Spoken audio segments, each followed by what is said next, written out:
The International Association for Near-Death Studies presents NDE Radio, a weekly exploration of near-death experiences and similar encounters with the other side. Now, here's your host, Lee Witting. Welcome to NDE Radio, brought to you by IANS, the International Association for Near-Death Studies. I'm your host, Lee Witting. Imagine for a moment how healing it would be to understand the sources of abuse and pain in your life, and how healing it also might be for the deceased to ask forgiveness for the abuse they caused.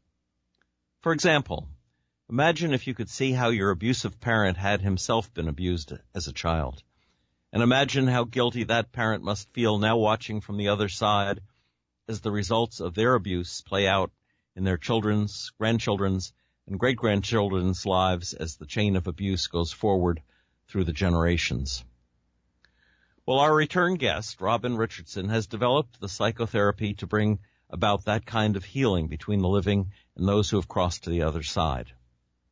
Robin was a guest on NDE Radio just 4 weeks ago, where she described her NDE as an infant and how it has led her to the career in psychotherapy and hypnotherapy that she is involved in today. Robin is a licensed psychotherapist practicing in the Sarasota, Florida area. Her additional training includes being a certified clinical trauma professional and a national board-certified clinical hypnotherapist. She underwent a near-death experience when she was less than a year old, when she succumbed to the 1957 influenza pandemic known as the Asian flu. And you can hear that part of Robin's story in her NDE Radio interview of April 9th, 2018, when you click on our past shows button. Robin, welcome back to NDE Radio.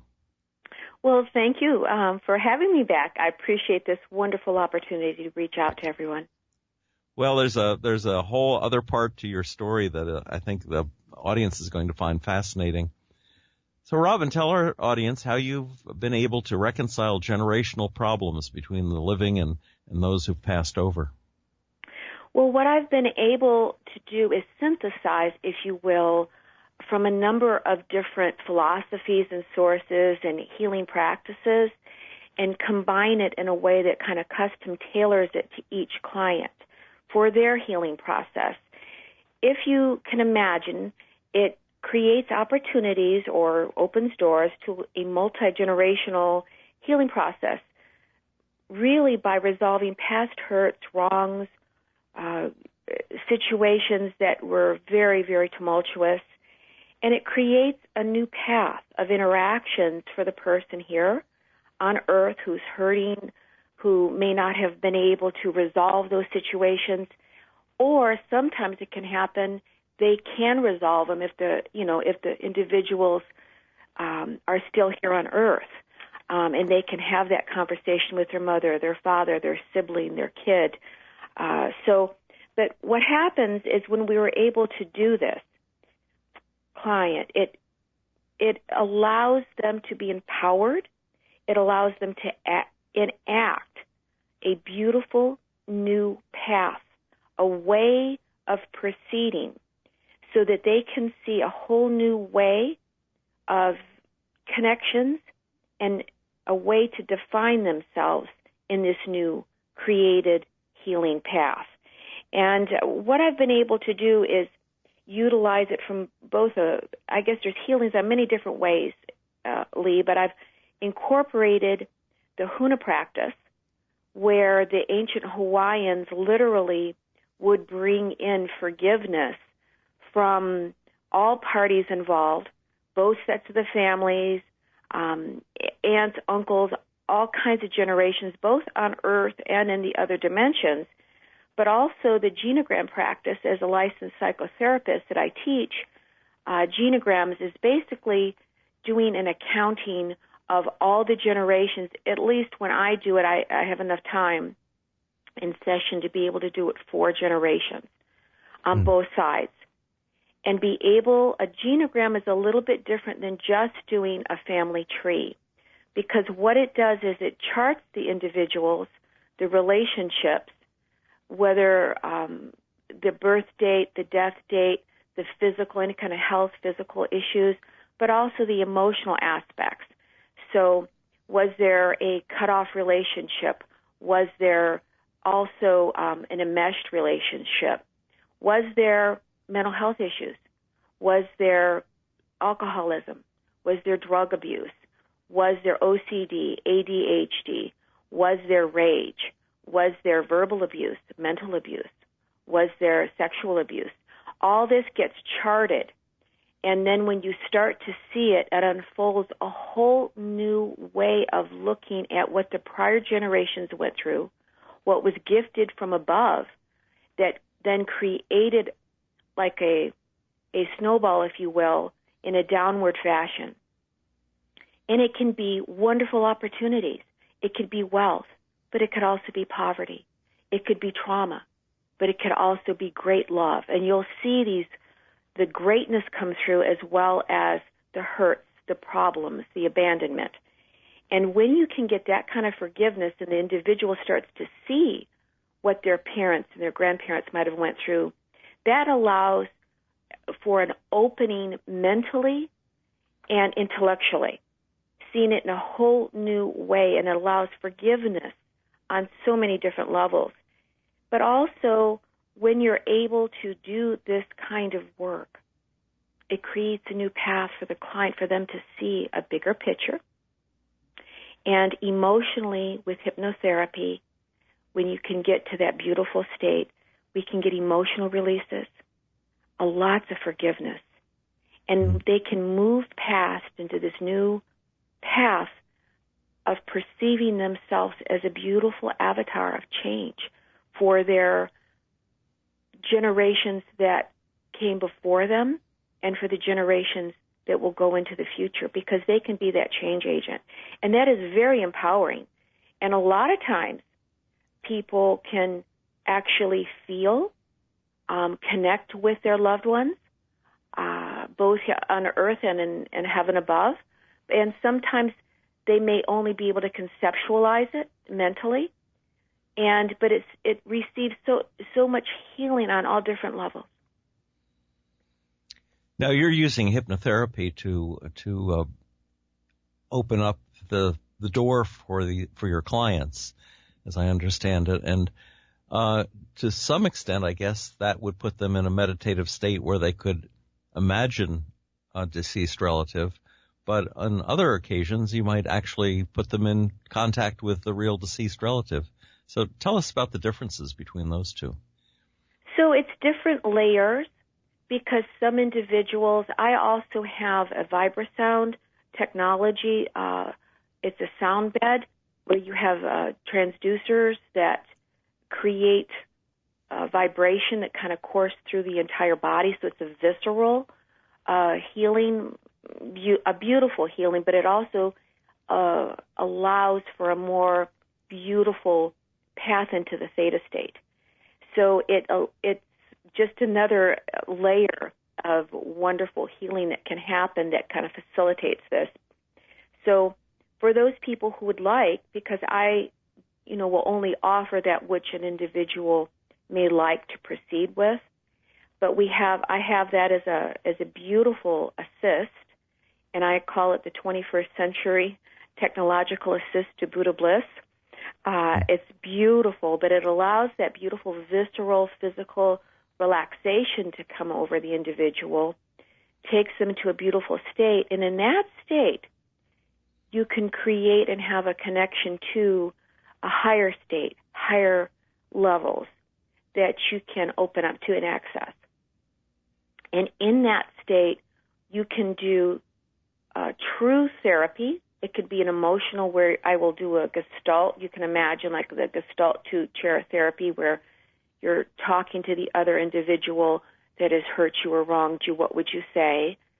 But also when you're in that beautiful state, you can do it mentally.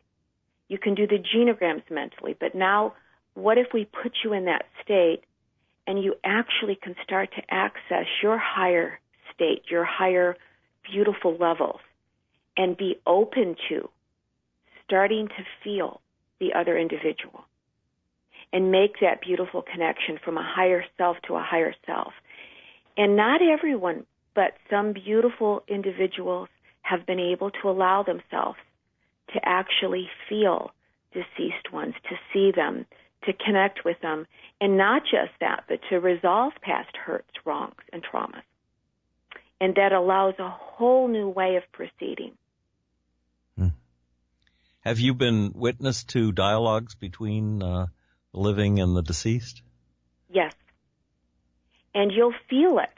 You know, you'll see a lot of times when you're in a calmer state, which will happen when you're in a theta state, which will also happen. You have the music, you have all this beautiful access and other assists that will kind of help facilitate the journey. And you can imagine, as a hypnotherapist, then I'm allowed to talk through the sound equipment so that literally you're feeling my voice. They're also kind of guiding or assisting you.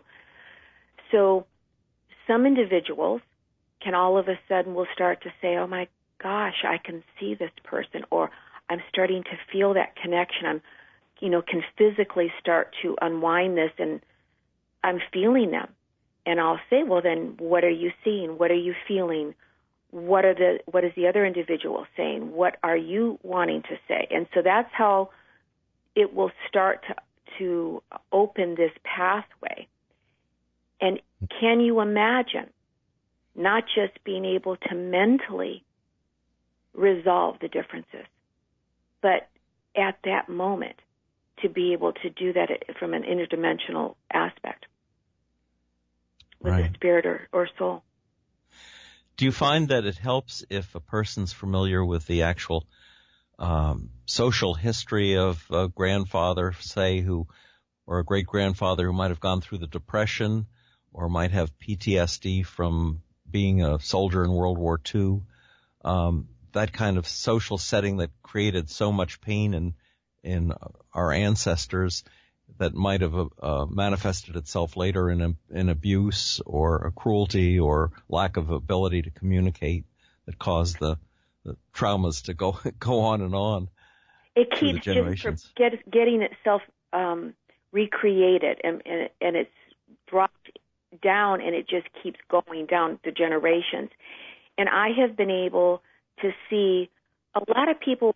What I will say is they have blind spots. We all have blind spots. None of us have perfect, 360, panoramic vision on all of aspects of ourself and life and the generations before. So just unraveling the genogram is an absolute healing process. And it does help when the individual may have that insight and then take a beautiful guided journey into relaxation so they can maybe open up some of these channels and pathways to receive that kind of connection. And so it's absolutely a beautiful way to proceed. Has it been done without the person knowing that? Yes, Lee. That they have been brought down to that beautiful state, and you may have an intention to start a session a certain way, and sometimes other things happen that the soul or the spirit or the individual emotionally is ready to handle, and so it may go down that path in a whole different way. You may think that I might be going in to resolve, who knows, I've got a problem with my health, and I'm coming in to see if I can figure that out, and maybe something happens and another situation arises. So a lot of times it's almost like our high self, that connection that we have to all aspects of a higher knowledge within ourselves. It almost knows, and that brings in that beautiful connection to loved ones from the past or even now, and it kind of knows what the person is emotionally ready to handle. So you may think you might be doing something one way, and something else may evolve that is even more potent and more beautiful. So it has happened where we may not have even had something charted, might not have decided to go there, And as life is, with all of its unexpected twists and turns, all of a sudden a person is saying, oh my gosh, I'm feeling, let's say, a grandfather who was very cantankerous, very, didn't want me to marry his grandson, and was just a thorn in my side all the time. And, he's starting to see I was able to do all this, and I said, what does he want to tell you? And he's sorry.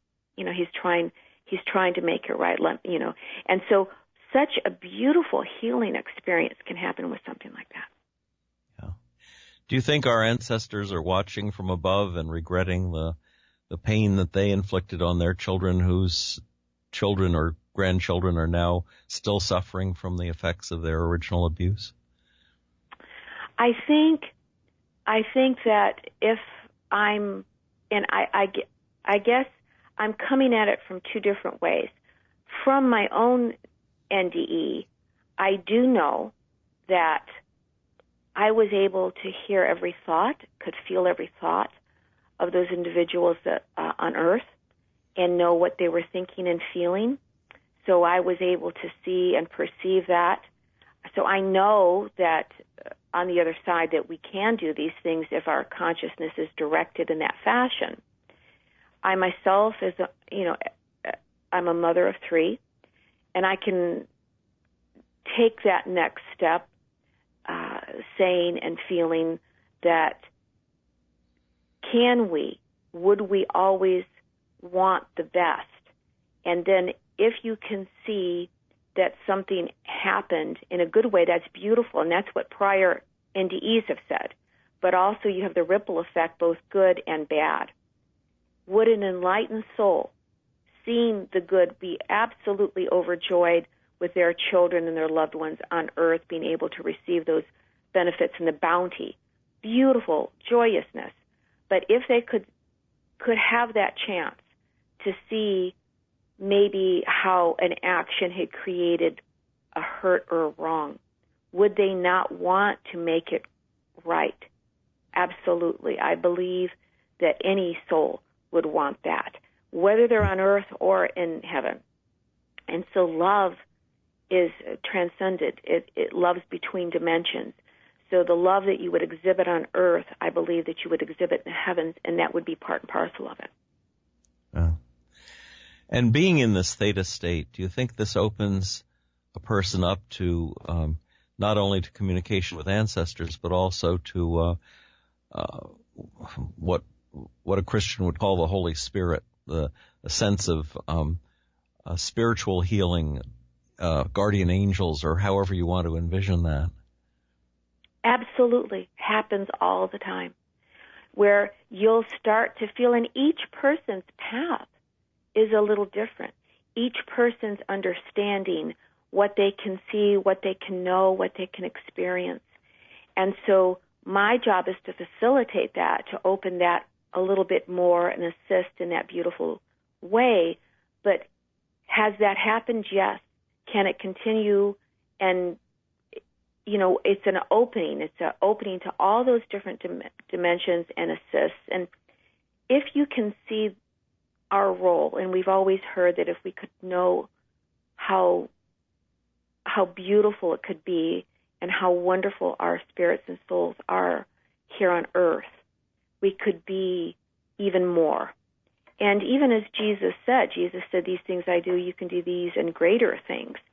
So that's that remembering that we can do these things, who we are, what we're here for.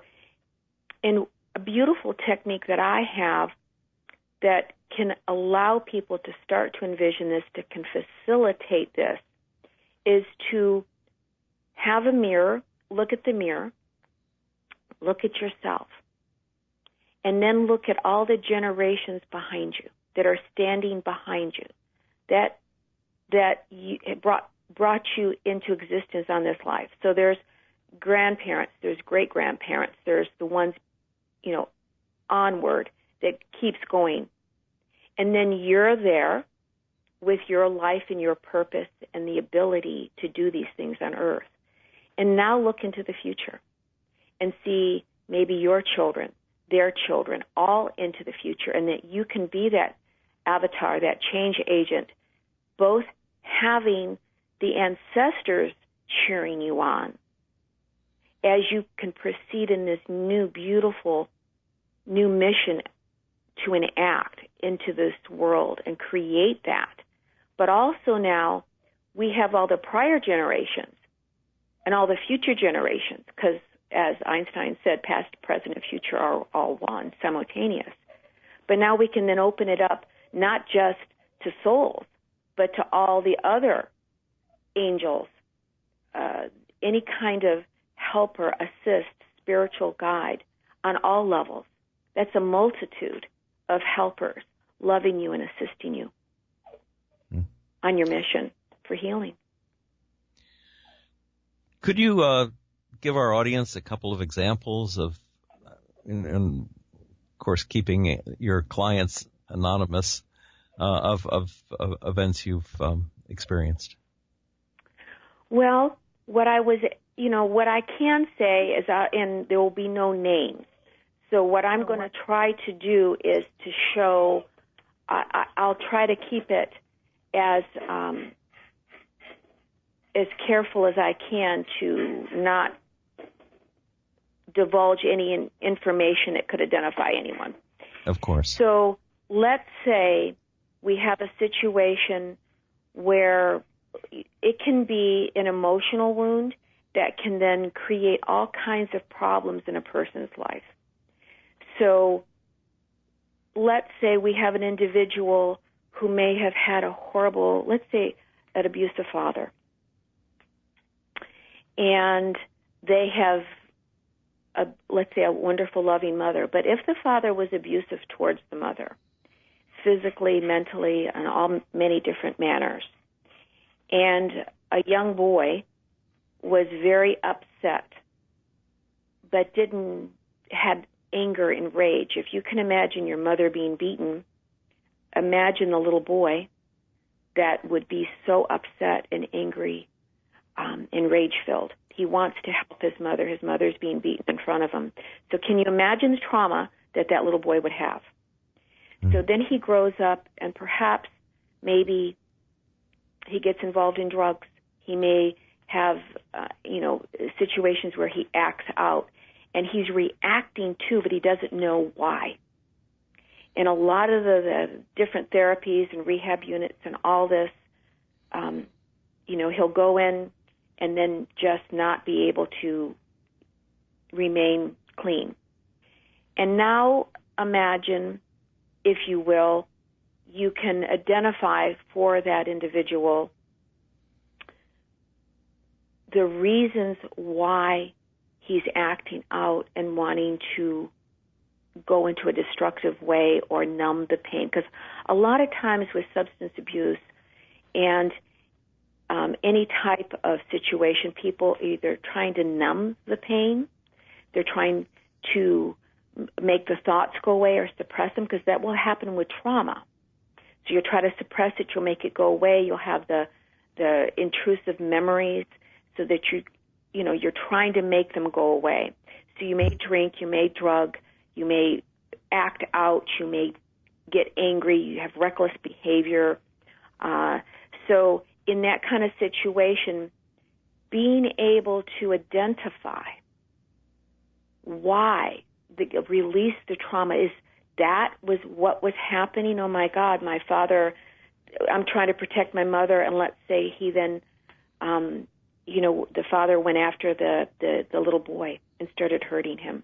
Now, so imagine the rage, imagine the hurt, imagine a betrayal. But then that little boy is walking around, grows into a man, and doesn't understand why he's so angry or so upset. And now it could be a twisted, like a very entwined situation. So you can get to the original trauma. Oh my goodness, I'm so angry at my father. I can't believe he hurt my mother. I can't believe he's done this. I can't believe he hurt me and then was beating me. I'm so angry. He had no right to do that. Mm-hmm. And then once you can get through the anger and release the trauma of it, because right to be. It's justifiable, righteous anger. Release that. Get it out of you physically, viscerally, emotionally, and psychically. But then the other part of this is, how in the world am I ever going to forgive? Can you then imagine that little boy, your father, that was so injured and rejected and frightened and beat by his own father? Is that how he envisioned this and identified and role modeled and then passed the behavior forward? Could you, as the adult, then hold your father as a little boy and teach him and show him compassion? That wasn't right, that he got all the beatings. And that starts the forgiveness process. And you might even be able, and you can have a tremendous healing from that. But then, let's say, now all of a sudden you go, wait a second, but I hate myself because I'm part of him. And that's why the healing and forgiving has to be there. Because as you forgive your father, you're forgiving yourself, and then you're bringing that other understanding. How could he have done that to my mom? Oh my God, it was done to him. He didn't deserve that either. And then that starts the whole process of the forgiveness from a generational standpoint, not just one generation, 2, 3, 4, and have all the prior generations going, I can't believe this ball got rolling and no one was able to stop it. Can you please stop it on your watch? Mm-hmm. And the then Bible that tells individual, us, yes, can stand up and say, say, yes, I can do it. Yeah. The Bible says the sins of the father visited to the 7th generation, and it's really a psychological insight into the way our patterns manifest themselves over and over from generation to generation. Getting that perspective on how your parent as a little boy, say, suffered as well as can really be a mind-opening experience. That's how you learn to forgive. Because then you turn around and say, oh my God, they even had it worse than me. I love that poor little fractured little vulnerable child. And then when you can hold that child, now look what happened. That man or group of individuals that has done this can turn around from a self-loathing, I hate my father. I'm so angry. Now I hate myself because I'm a product of him. Now turns around and forgives his father, loves his father, and now enacts all the prior 7 generations before as helpers to helping him get it right in this generation, to creating and forging a new life for the whole family tree. You know, this is like, don't know whether you believe in the possibility of reincarnation or not, but this is like a psychological reincarnation, where your father is suddenly your son, your grandfather is suddenly your daughter. That as you can change the roles that you envision them in and understand where they're coming from, you are in fact manifesting them in a different familial role. Let's put it that way. When your father becomes your child. Mentally and conceptually you can do that. You can also just see the entire timeline. Like, if you will, like Edgar Cayce said, that soul has an entire timeline. Yeah. And so if our souls have these eternal timelines, and we can see another soul's timeline, we can choose. Robin, yeah. I hate to say, but we are out of time for today. All right. And I want to thank you again for sharing your story and for telling us about the techniques that you use to bring people to healing and forgiveness, and how that can really cross over to the other side. Tell our audience where they can find your website. It is nouveauhealing.com, spelled N like Nancy, O-U like umbrella, V like Victor, E-A-U, healing.com. I'm in Sarasota. Florida, and my phone number is 941-957-8737. Thanks so much, Lee. Oh, thank you, Robin. This has been great. If any of the audience would like to hear this program again or any of our more than 240 programs to date, just go to our website at nderadio.org. For more information about IANDS, check their website out at iands.org. And be with us again next week, 11 a.m. Eastern, for more NDE Radio. This is Lee Witting saying thanks for listening.